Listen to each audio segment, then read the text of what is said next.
News India की team भी यहाँ ग्राउंड जीरो पर आप तक पल पल की अपडेट पहुंचाने के लिए पहुंची थी, लेकिन इसी बीच न्यूज इंडिया की टीम पर भी हमला हुआ है। और फिलहाल ये जानकारी आपको दे दें कि टीम पर जिस दौरान हमला हुआ, हमारे एक सहयोगी भी इस दौरान घायल हुए हैं।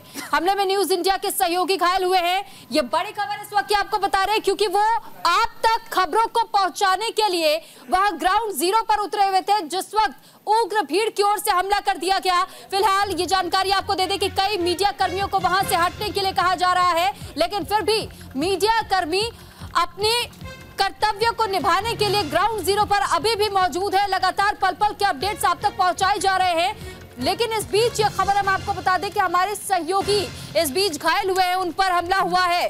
तो फिलहाल ये जानकारी हम आपको इससे पहले भी थोड़ी देर पहले दे रहे थे, जब हमारे साथ हमारे संवाददाता अजय शर्मा ग्राउंड जीरो की अपडेट हम तक पहुंचा रहे थे। उन्होंने उस दौरान भी हमसे इस बात का जिक्र किया था कि किस तरीके से उनकी गाड़ी पर हमला करने की कोशिश भीड़ की तरफ से की गई, उनकी पहचान पूछी गई और जब पहचान उनकी ओर से बता दी गई तो उन्हें हिदायत दी गई थी। हालांकि गाड़ी पर पहले पथराव कर दिया गया था, लाठी डंडे चला दिए गए थे और उसके बाद कहीं ना कहीं ये कोशिश जरूर की गई कि अगर कोई भी अपनी जान की रक्षा करना खुद चाहता है तो आप ये जगह छोड़कर चले जाइए, ऐसी हिदायतें दी गई।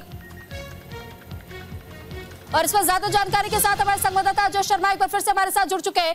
अजय, किस दौरान यह हमला आप लोगों के साथ हुआ था? कौन कौन लोग शामिल उसमें थे? क्या कुछ जानकारी आप देना चाहेंगे इस पूरे घटनाक्रम को लेकर के? सीतापुर राजमार्ग पर थे और उसी गांव जा रहे थे जहां पर उपद्रव हुआ था, जहां पर डेड बॉडी रखकर लोग प्रदर्शन कर रहे थे। लेकिन रास्ते में ही दोनों तरफ से जो छोटे छोटे गांव बने हुए, वहां के पकड़ से निकलकर जनता सड़क पर आ रही थी और वहां पर वो लोग आंदोलित थे। वो लोग पहचान कर हमला कर रहे थे। हमारी गाड़ी के सामने एक लोग निकले जो मुस्लिम समाज के थे, उसमें उसकी पति या पत्नी या भाई या बहन जैसे कोई थे, वो लोग जा रहे थे। मैंने देखा आगे गाड़ियों में आग लगा दी गई है, धुआं कर जल रहा था, धुआं उठ रहा था।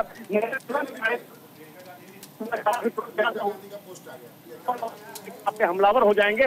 जैसे हमने उनको देखा वो वहां से चिल्लाने लगे, दूर से चिल्लाने लगे, पकड़ो पकड़ो मारो इन्हें। और तुरंत मैंने उस मुस्लिम समाज के परिवार को जैसे ही वापस किया, लेकिन वो वहां से इतनी तेज दौड़ा, मैं अपनी गाड़ी से भागा। हमारे गाड़ी पर ईंटा फेंकने लगे, लेकिन चूंकि गाड़ी हमने तेज से निकाली और हमने वहां पर उस मुस्लिम समाज के परिवार को बचाने का प्रयास किया, लेकिन हमलावरों ने उनकी गाड़ी को रोक करके उनकी गाड़ी को तोड़ डाला। मुस्लिम समाज की जो महिला थी उसके साथ भी जो है अजय आप ठीक है ना?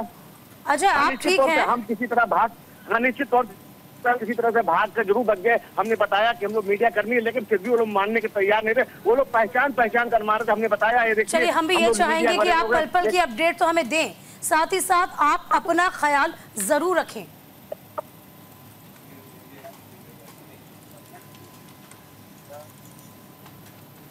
तो फिलहाल देखिए किस तरीके से अब बवालियों पर सख्ती की जाएगी, क्योंकि दुर्गा पूजा के बाद ये जुलूस निकाला जाता है, उसी के बाद ये स्थितियां बेकार होती गई हैं। तो दुर्गा पूजा जो विसर्जन और कह सकते हैं कि जो मूर्ति का विसर्जन होना था, कहा यह जा रहा है कि डीजे को चलाने के लिए विवाद हुआ था, जो कि अब इतना बढ़ गया कि आज भी सोमवार के दिन भी स्थितियां बद से बदतर हो गई।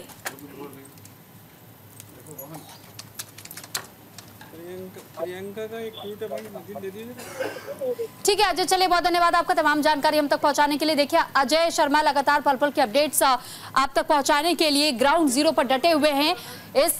इस बाबत उन पर जिस तरीके से हमला हुआ, उनके साथ जो कैमरा यूनिट थी और साथ ही क्योंकि वो खुद वहां संवाददाता के तौर पर पहुंच रहे थे, उसी दौरान उन्हें यह हिदायत दी गई कि अगर आप अपनी जान की सुरक्षा चाहते, अपनी टीम की सुरक्षा चाहते तो यहां से वापस लौट जाइए। साथ ही उन्होंने ये भी कहा कि पहचान पहले पूछी जा रही है और फिर हमला किया जा रहा है। पहले वो मानने को तैयार नहीं थे कि वो मीडिया कर्मी है। जब उन्होंने अपना प्रेस कार्ड दिखाया, इसके बाद से उन्हें आगे जाने दिया गया, लेकिन हिदायत जरूर दी गई है। तो ऐसे में आप स्थिति जरा वहां समझिए कि किस प्रकार की वहां स्थिति इस वक्त हो चुकी है, कितना तनावपूर्ण माहौल है। ये तस्वीरें भी हम आपको दिखा रहे हैं और ये तस्वीरें वानगी भर है, क्योंकि वहां पर इस वक्त हालात और ज्यादा भयावह हो रहे हैं। चश्मदीदों की ओर से भी कुछ ऐसे रिएक्शन सामने आ रहे हैं। अलग अलग सोशल मीडिया पर भी कई ऐसे तस्वीरें और कई ऐसे वीडियोस भी वायरल हो रहे हैं, जिसमें कि वीडियोस में भी देखा जा सकता है कैसे एक बाइक के शोरूम में आग लगा दी गई, जगह जगह पर तोड़फोड़ की जा रही है, बाइक पर भी आग लगा दी गई है, उसकी भी तस्वीरें हम आपको दिखा रहे हैं। तो अलग अलग जगहों पर तोड़फोड़ करने की भी घटनाएं सामने आई है। यहाँ तक कई लोगों के हाथों में लाठी डंडे और साथ ही उनके हाथों में हथियार भी नजर आए। इस बीच इससे पहले जिस दौरान ये शोभा यात्रा निकाली गई थी, पथराव हुआ और उसके बाद से एक की जान भी चली गई। तो उसके बाद उस शव को लेकर के यात्रा निकाली गई पूरे गांव भर में और साथ ही एक समुदाय को चेताया गया साफ तौर पर। यहाँ भारी संख्या में पुलिस बल की तैनाती जरूर कर दी गई है। यहाँ तक कि आसपास के जो इलाके लगते हैं, आसपास के जो जिले हैं, उन जिलों से भी कई ऐसे इस वक्त फोर्सेस को भी वहां भेजा जा रहा है। सीएम योगी आदित्यनाथ की ओर से ये कहा गया है, निर्देश जारी किया गया है।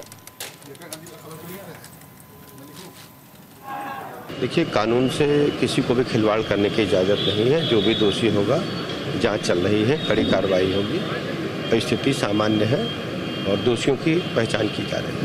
मतलब अगर अनुशासन का पालन करवाने में यदि पुलिस के अधिकारी कर्मचारियों की भी लापरवाही पाई गई तो उन पर भी कड़ी कार्रवाई। देखिए, विपक्ष के पास कोई एजेंडा नहीं है। हमारी प्रतिबद्धता है कि हम लॉ एंड ऑर्डर को मेंटेन करेंगे, हर स्थिति में लोगों को कल्याणकारी कानून व्यवस्था वाला राज्य की सरकार प्रदान करेगी। देखिए, पहले तो मैं घटना की निंदा करता हूं और निश्चित रूप से इसमें जो दोषी उनके ऊपर कार्रवाई होनी चाहिए। मैं मुख्यमंत्री जी को धन्यवाद दूंगा कि ऐसे मामले में को सीधे संज्ञान लेते हैं और तत्काल कार्रवाई के लिए निर्देशित करते हैं और जांच में जो दोषी पाया जाता है वो कितनों रसूखदार उसके खिलाफ कार्रवाई और ऐसी घटनाएं आगे न घटना उस पर भी कदम उठाएगा और निश्चित रूप से दोषियों पर कड़ी कार्रवाई होगी। और ये तो अब हम भारतीयों को समझना चाहिए कि जिस एक विशेष वर्ग को संरक्षण देने वाली जो पार्टियाँ हैं वो किस तरीके से उनके साथ वो बयान जारी करें कि आखिर क्यों है कि आखिर हम शांतिपूर्वक जो त्यौहार मनाया जाता है, कभी हम उनके इस त्यौहार में अशांति फैलाते हो तो अगर इस त्योहारों में अशांति फैलाने वाले लोगों का संरक्षण देते हैं तो उसका जवाब उन्हें देना चाहिए। शांति कायम करने में अपना हर तरह से योगदान दें और ये दर्दनाक भी बहुत दर्दनाक है और बहुत ही हृदय विदारक घटना है। और जहाँ तक ये कि पुलिस का अगर पहले से ठीक से इंतजाम किया होता है या उस पर ध्यान दिया होता तो घटना न घटती। ये सारे विषय तो बात के हैं, जांच के विषय हैं। कौन दोषी है, कितना दोषी है, जिम्मेदारी किसकी है, ये बात की बात है। लेकिन आज मौजूदा स्थिति में इस घड़ी में केवल समाज के सभी वर्गों से राजनीति से ऊपर उठ करके मेरा विनम्र निवेदन है कि शांति और सद्भाव कायम करने में हर तरह का सहयोग दें।